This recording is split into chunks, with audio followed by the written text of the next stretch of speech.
Welcome to சுடர் கருணை பிரகாசம் சேனல். வாங்க நசுக்கி போட்ட நண்டு கால் ரசம் எப்படி வைக்கலான்னு பார்க்கலாம். இது சிம்பிளான ஒரு ரெசிபி தான்.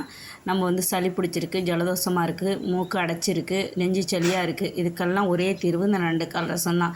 நீங்கள் எவ்வளோ மருந்து மாத்திரை எடுத்துக்கிட்டாலும் இந்த நண்டு கால் ரசத்துக்கு இதே ஆகாது. நீங்கள் செஞ்சு சாப்பிட்டு பார்த்ததுக்கப்புறம் உங்களுக்கு அந்த ரிலீஃப் தெரியும்.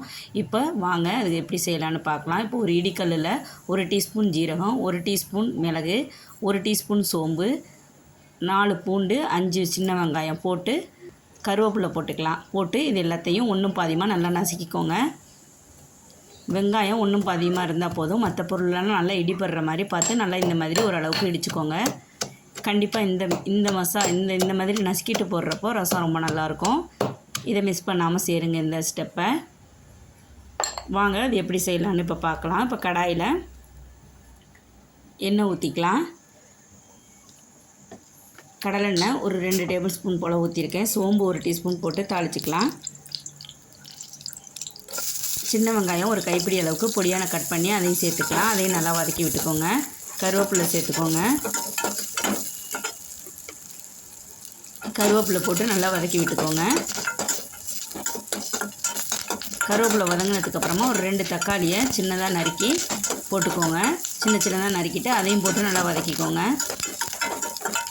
சளி, ஜுரம், நம்மளுக்கு சளிக்கு கண்டிப்பாக நண்டு ரசம் சாப்பிட்றது ரொம்ப நல்லது. கண்டிப்பாக நமக்கு அந்த மறுநாளே அந்த ரிலீஃப் தெரியும். இப்போ தக்காளி சேர்த்து அதையும் நல்லா வதக்கிக்கோங்க. இந்த ரசம் நம்ம சூப்பு மாதிரி குடிச்சிடலாம். ஒரு டம்ளரில் ஊற்றிட்டு வடிகட்டிட்டு குழந்தைங்களுக்கு கொடுக்கலாம். ஸ்பூன் போட்டு கொடுத்தோன்னா அவங்க குடிப்பாங்க. கண்டிப்பாக இதேமாதிரி ட்ரை பண்ணி பாருங்கள், ரொம்ப நல்லாயிருக்கும். தக்காளி போட்டு நல்லா வதக்கிட்டு அது ஓரளவுக்கு வதங்கணும். வதங்கினதுக்கப்புறமா நம்ம ஒவ்வொரு பொருளாக சேர்க்கலாம். வதங்கிடுச்சு. இப்போ நண்டு, இஞ்சியை நான் ஒரு துண்டு இஞ்சியை நசுக்கிட்டு சேர்க்குறேன். ஏற்கனவே அதிலே போட்டு நசுக்கியிருக்கலாம், நான் மறந்துட்டேன். இப்போ தனியாக போட்டு அதையும் வதக்கி நசுக்கி சேர்த்துக்கிறேன். இப்போ நண்டு கால் 4 கால் போல் நான் எடுத்திருக்கேன். இது நண்டு வாங்கினப்போ அந்த நண்டோட காலை நான் தனியாக எடுத்து வச்சுட்டேன் ரசம் வைக்கிறதுக்காக. ரொம்ப நல்லாயிருக்கும். இந்த மாதிரி அந்த காலை மட்டும் போட்டு நசுக்கிட்டு ரசம் வைக்கிறப்போ ரொம்ப நல்லாயிருக்கும். ட்ரை பண்ணி பாருங்கள். நம்ம சதைப்பகுதியெல்லாம் கிரேவி இந்த மாதிரி குழம்புக்கு வச்சுக்கிட்டு ஒரு 4 கால் 5 கால் எடுத்துக்கிட்டிங்கன்னா போதும். நல்லா தாராளமாகவே 3-4 பேர் ரசம் குடிக்கலாம். அந்தளவுக்கு ரசம் நமக்கு செஞ்சிடலாம். இப்போ நம்ம இடித்து வச்ச மசாலா பொருளவே இதை சேர்த்துக்கலாம். அதையும் சேர்த்து ஒரு பிரட்டி விட்டுக்கோங்க.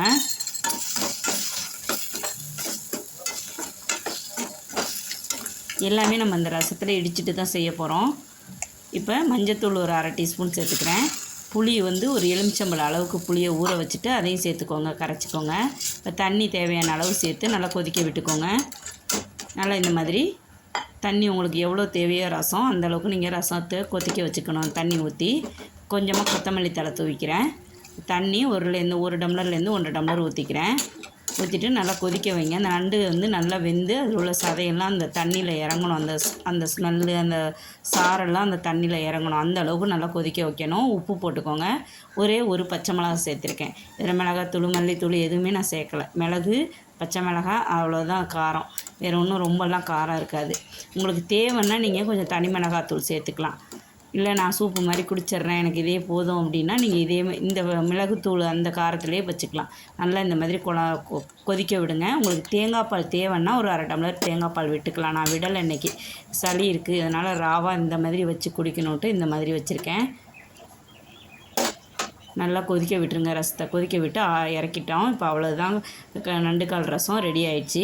ட்ரை பண்ணி பாருங்கள். சிம்பிளான ஒரு ரெசிபி தான். வீட்டில் ஒரு 5 நிமிஷம் 10 நிமிஷத்தில் நண்டு வாங்கிட்டிங்கன்னா தனியாக 4 கால் எடுத்து வச்சு இந்த மாதிரி ரசம் வச்சு சாப்பிட்டு பாருங்கள், ரொம்ப நல்லாயிருக்கும். இந்த நண்டுக்கால் ரெசிபி பிடிச்சிருந்துச்சுன்னா சுடர் கருணை பிரகாசம் சேனலுக்கு மறக்காமல் சப்ஸ்கிரைப் பண்ணுங்கள், லைக் பண்ணுங்கள், ஷேர் பண்ணுங்கள், கமெண்ட் பண்ணுங்கள். நன்றி, வணக்கம்.